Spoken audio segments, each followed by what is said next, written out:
So physics 11th standard kinematics chapter start பண்ணலாம். Okay. So kinematics அப்படின்னா kinetic energy அப்படின்னா என்ன அர்த்தம்? Kinetic energy அப்படின்னா the energy possessed by the object while moving. So ஒரு object வந்து மூவ் ஆகுதுன்னா அதுக்கு ஒரு எனர்ஜி தேவை. கரெக்டா? ஒரு ஆப்ஜெக்ட் மூவ் ஆகுது அப்படின்னா அதுக்கு வந்து ஒரு எனர்ஜி தேவை. எந்த ஆப்ஜெக்ட் மூவ் ஆகுதுனாலும் அதுக்கு வந்து என்ன எனர்ஜி இருக்கும்? Kinetic energy. கைனெட்டிக் எனர்ஜினா the energy possessed by a moving object. இதுதான் வந்து kinetic energy. Okay. Energy possessed by a moving object. So energy possessed by a moving object, that is called as what energy? Kinetic energy. Okay. So mathematics அப்படின்னா mathematics அப்படின்னு தெரியும். So நம்மளோட different types of motion. So moving objectனா ஒரு object வந்து எந்த மாதிரி வேணாலும் நமக்கு மூவ் ஆகும். ஓகேவா? சர்க்குலர் பாத்ல மூவ் ஆகும், ஸ்ட்ரெயிட்டா மூவ் ஆகும், கரெக்டா? இல்ல இப்படி கர்வ்டா மூவ் ஆகும். So அந்த மாதிரி different types of மூவ்மெண்ட்டுக்கு நம்ம வந்து mathematical calculation like mathematical derivation வந்து நம்ம கண்டுபிடிக்க போறோம். அதுதான் வந்து இந்த lesson kinematics. Okay. So first நமக்கு ஒரு மூவிங் ஆப்ஜெக்ட் அப்படின்றது எப்படி சொல்லுவோம்? ஒரு ஆப்ஜெக்ட் வந்து ரெஸ்ட்ல இருக்கு, ஒரு ஆப்ஜெக்ட் வந்து மூவிங்ல இருக்கு அப்படின்றத நம்ம எப்படி சொல்லுவோம் அப்படின்றத பார்க்கலாம். சோ ஃபர்ஸ்ட் வந்து rest and motion. Rest and motion.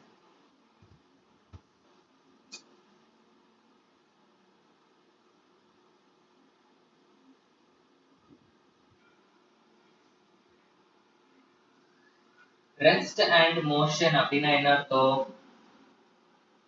ரெஸ்ட்னா என்ன அர்த்தம்? ஒரு ஆப்ஜெக்ட் வந்து மூவ் ஆகாம இருக்கு அப்படின்னு அர்த்தம். ஸோ இப்போ நான் வந்து ஒரு ஃப்ளவர் பாட் எடுத்துக்கிறேன், இல்ல ஏதாவது ஒரு கிளாஸ் எடுத்துக்கிறேன்.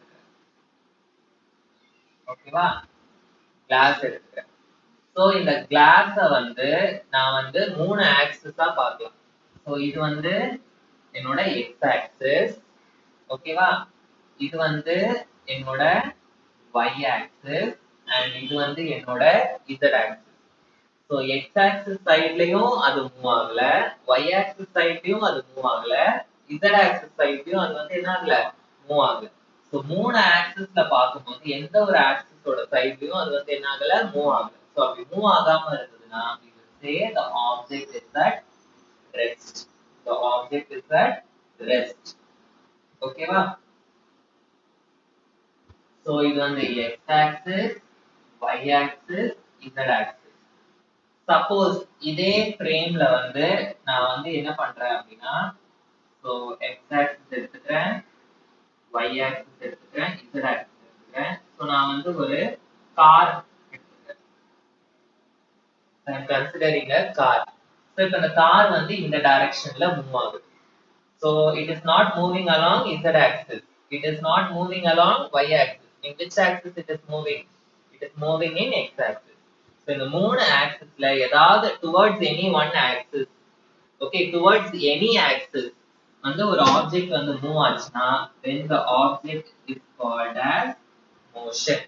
So rest and motion வந்து நம்ம we are explaining with the help of 3 axes. So 3 coordinates அப்படின்னு சொல்லுவோம். So 3 coordinates.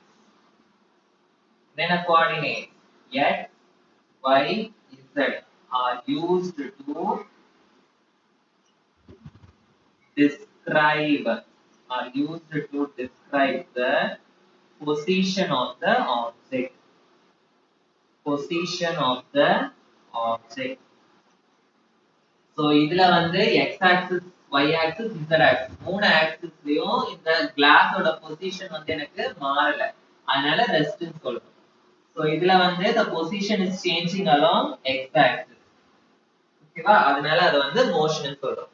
So ஒரு position of the object வந்து we are explaining with the help of the 3 axis. So அந்த மூணு axis வந்து நம்ம என்னன்னு சொல்லுவோம் அப்படின்னா we will call it as frame of reference. என்னன்னு சொல்லுவோம்? Frame of reference. So frame of reference na it is the coordinate system x y z அப்படின்றது வந்து frame of reference. ஓகேவா? so அந்த frame of referenceல அது வந்து எப்படி மூவ் ஆகுது அப்படின்றது தான் வந்து என்னது என்னோட ரெஸ்ட் எக்ஸ்பிளைன் பண்றதுக்கும் மோஷன் எக்ஸ்பிளைன் பண்றதுக்கும் யூஸ் ஆகும். ஓகே, சோ இந்த மாதிரி ஃப்ரேம் ஆஃப் ரெஃபரன்ஸ் வச்சு நம்ம வந்து ஒரு ஆப்ஜெக்ட்டோட பொசிஷனை டிஸ்கிரைப் பண்ணோம் அப்படின்னா it is called as Cartesian coordinate system. Okay, so using the coordinates and then the coordinates x y z to describe the position of the object. Using the coordinates x, y, z to describe the position of the object. So இந்த மாதிரி coordinates வச்சு நம்ம ஒரு ஆப்ஜெக்ட்டோட பொசிஷனை describe பண்ணோம் அப்படின்னா then that is called as என்ன system? Cartesian coordinate system. Called as Cartesian coordinate system. Next வந்து point mass. Point mass அப்படின்னா பாயிண்ட்னா வெரி ஸ்மால் அப்படின்னு அர்த்தம். mass is considered very small. அதுதான் வந்து point mass. இப்போ வந்து சன் வந்து இங்க இருக்கு. சன் வந்து ரொம்ப பெருசா இருக்கும் நமக்கு தெரியும். கரெக்ட்டா? சன்ல இருந்து உடைஞ்சு வந்த ஒரு துண்டு தான் எர்த் அப்படின்லாம் சொல்லுவாங்க நமக்கு. கரெக்ட்டா? சோ எர்த் வந்து இங்க இருக்கு. சோ சன்னுக்கும் எர்த்துக்கும் நடுவுல இருக்கிற இந்த டிஸ்டன்ஸை வந்து நான் வந்து கண்டுபிடிக்கணும்.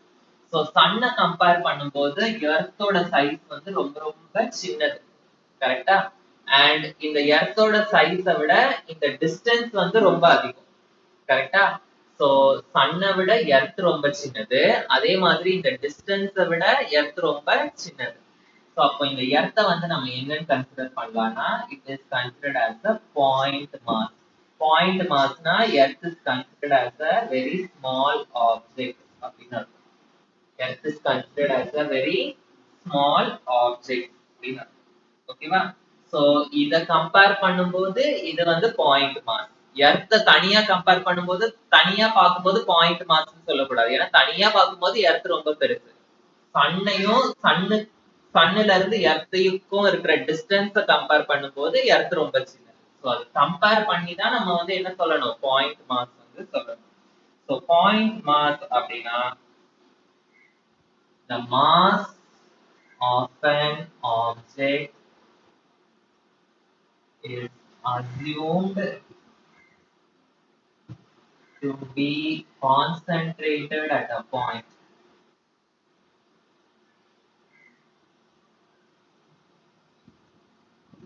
So that is called as point mass. Okay.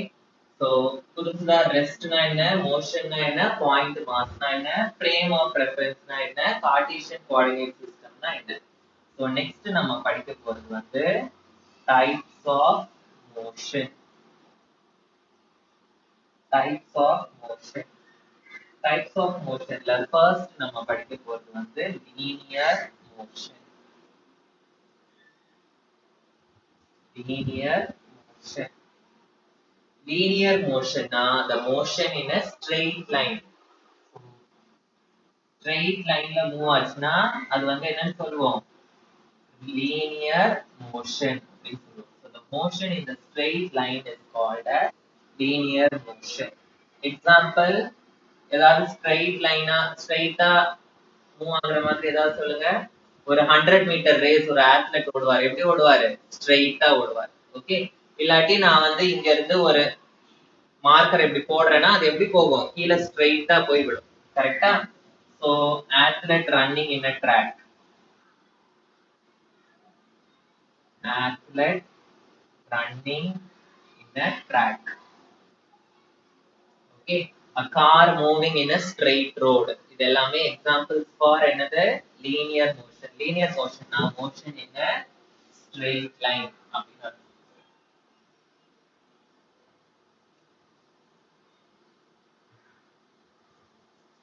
Next one வந்து சர்க்குலர் மோஷன். Circular motion என்னது? The object will be moving in a circular path. Object moving in a circular path. It is called as circular motion. Example சொல்லுங்க. Circular motion க்கு ஏதாவது example? ஒரு satellite வந்து earth வந்து எப்படி சுத்தும்? ஒரு சர்க்குலர் மோஷன்ல சுத்தும். So earth இங்க இருக்குன்னா ஒரு சேட்டிலைட் வந்து it will revolve around the earth in a circular motion. இல்லாட்டி ஒரு கல்ல வந்து நம்ம கயித்துல கட்டிட்டு இப்படி இப்படி சுத்துனோம்னா அந்த கல்லு வந்து எப்படி மூவ் ஆகும்? It will move in a circular motion. Okay, so the satellite moving around the earth, it is an example for circular motion.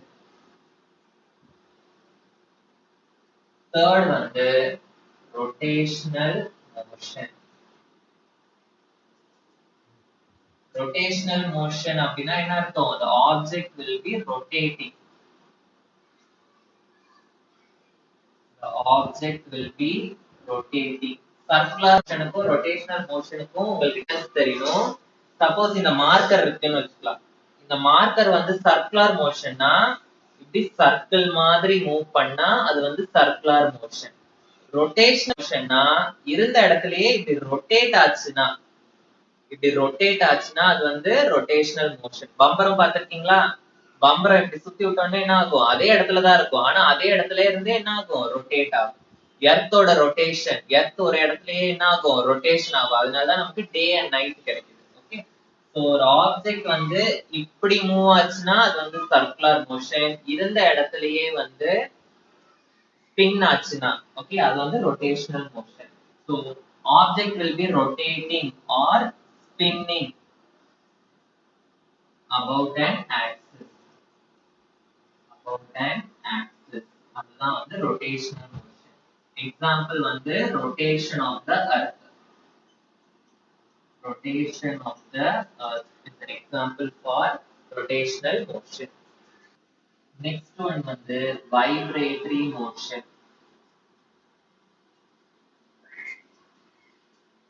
Vibratory motion. Vibratory motion அப்படின்னா வைப்ரேஷன் ஆகும். வைப்ரேஷன்னா என்ன அர்த்தம்? இப்படி ஒரு கிட்டார்ல ஒரு ஸ்ட்ரிங் இப்படி பிளக் பண்ணோம்னா என்ன ஆகும்? அது இப்படி வைப்ரேட் ஆகும். ஓகேவா? சோ வைப்ரேட்டரி மோஷன் அப்படின்னா it is to and fro motion. To and fro motion. Okay, to and fro motion என்ன அர்த்தம்? மேல போகும் கீழ வரும், மேல போகும் கீழ வரும். சோ அந்த மாதிரி. So example வந்து the strings of a guitar. The strings of a guitar. இது வந்து example for vibratory motion. இல்லாட்டி ஒரு ஊஞ்சல் எப்படி இருக்கும்? ஊஞ்சல் எப்படி கட்டிருக்குன்னா நம்ம இப்படி பின்னாடி போகும் முன்னாடி வரும், பின்னாடி போகும் முன்னாடி வரும். So அது வந்து ஒரு vibratory motion. So swing, it is also an example for vibratory motion.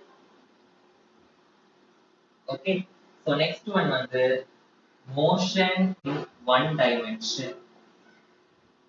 Motion in one dimension. Motion in one dimension அப்படின்னா சப்போஸ் ஒரு இதெல்லாம் வந்து டைமென்ஷன் 1 டைமென்ஷன் 2 டைமென்ஷன் 3 டைமென்ஷன் வந்து நம்ம ஆக்சிஸ வச்சு எக்ஸ்பிளைன் பண்றோம். ஓகேவா? சோ நான் வந்து ஒரு x ஆக்சிஸ் எடுத்துக்கிறேன், y ஆக்சிஸ், z ஆக்சிஸ் எடுத்துக்கிறேன். ஓகேவா? சோ ஒரு கார் வந்து நான் கன்சிடர் பண்றேன். ஓகேவா? சோ இந்த கார் வந்து இந்த டைரக்ஷன்ல மூவ் ஆயிட்டு. சோ இந்த கார் வந்து எந்த ஆக்சிஸ்ல மூவ் ஆகுது? x axis. நமக்கு இருக்கிறது 3 ஆக்சிஸ். ஆனா if the object is moving along only one axis, any one axis, x axis இல்ல y ஆக்சிஸ் இல்ல z ஆக்சிஸ், ஏதாவது ஒரு ஆக்சிஸ் சைடு வந்து அந்த ஆப்ஜெக்ட் மூவ் ஆச்சுன்னா அது வந்து என்னன்னு சொல்லுவோம்? motion along one dimension. Motion along one dimension. The object moves along any one of the axis. Any one of the axis. அதுதான் வந்து என்னது motion in one dimension. So example என்னது the car moving in a straight road. Example car moving in a straight road. So இதெல்லாம் motion in one dimension க்கு example. So next one வந்து motion in two dimension. Motion in two dimension. Two dimension na என்ன அர்த்தம்? One dimension na the object will move along any one axis. Two dimension na the object moves along எத்தனை axis? Any two axis. The object will move along any two axis. So எனக்கு வந்து x axis, okay, y axis and z axis நான் வந்து consider பண்ணிக்கிறேன். x axis, y axis and z axis. So இப்போ வந்து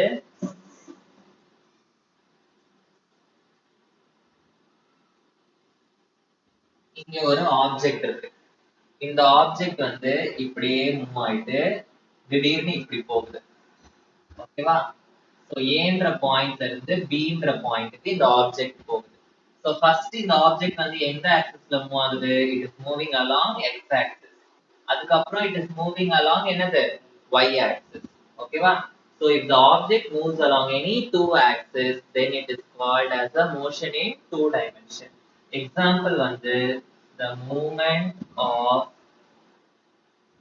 a coin in a carom board. Movement of coin in a carom board. இது வந்து example for the motion in two dimension. ஓகேவா? So motion in three dimension அப்படின்னா உங்களுக்கே தெரியும். Three dimension என்னது? எல்லா மூணு ஆக்சிஸ்லயுமே வந்து அந்த ஆப்ஜெக்ட் வந்து என்ன ஆகும்? மூவ் ஆகும். So the object வந்து moves along all the three axes. The object moves along all the three axes. So example வந்து a bird which is flying.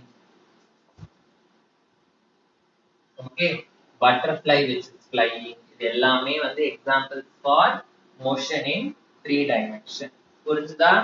So the next part of the lesson இதோட basics முடிச்சிட்டோம். Next part of the lesson வந்து we continue with the next